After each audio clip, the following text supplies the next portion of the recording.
Very good day to yous, and welcome to Scott's Flash News, 1 o'clock. Cuba. Barack Obama has landed for an historic visit. The American president is the first US president to pay an official visit to the island since 1928. He landed in Havana yesterday, and today he's at a meeting with Raul Castro. After that, he's going to give a TV speech, and he'll be watching a baseball game between a team for Florida and Cuba's national team. Obama's visit strengthens the diplomatic and economic relations that the two countries started off against mere 15 months sign after more than 57 years of ill will. Australia. The Prime Minister Malcolm Turnbull has threatened to call an early election. He has stated that the country will hate to go back to vote in July if his two workplace relations bill will not win through in the Senate. Those bills call for setting up the country's Biggin and Construction Commission against mayor, as well as for chugger standards for unions. The Labour and Green parties, for all that, are indeed set against them.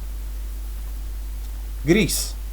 The country has got into a recht vankel as the new EU Migrants Paction comes into force. The refugees that got to Lesbos yesterday has been transported to Moria to be registered, but more boats is on their way to Turkey. Turkish authorities have lifted 300 refugees that was about to leave for Izmir. Athens, for its part, has made clear that the pactions coming into force might be slower than ettled over the heads of Greece's want of means and personnel. Frontex, the EU agency for the handling of operational cooperation at the Union's outer marches, will be sending echt meer boats to Greece for to push migrants back to Turkey. China. The Chinese journalist Jia Jia has been lifted by the police. His lawyer has confirmed that he was stopped in Beijing as he was about to board the plane for Hong Kong. Jia Jia is a political commentator, and it would seem he was staying in over the heads of a letter threatening for President Xi Jinping's demission. The letter, that was first given out on a website close to the Chinese Communist Party, has since vanished. North Korea. Yonhap, the South Korean news agency, has given it out that North Korea launched a handle short-range missiles. 4 of them landed close to the North Korean coast. The launch took place 3 days after South Korea launched a long-range missile itself, and a couple days after the imposition of new US sanctions on North Korea. Belgium. The Belgian Foreign Minister Didier Reynders has let on that Salah Abdeslam was scheming new ondings. The renegade was grabbed last Friday in Brussels, 4 months after the onding on Paris that killed 130 folk. The minister added that the rout of heavy weapons was found, and that a terrorist net connected to Abdeslam was intercepted in Brussels and all. Abdeslam's lawyer has between hands said he attempts to take the Paris procurator to court for giving out the details of the terrorists for spearing. Turkey.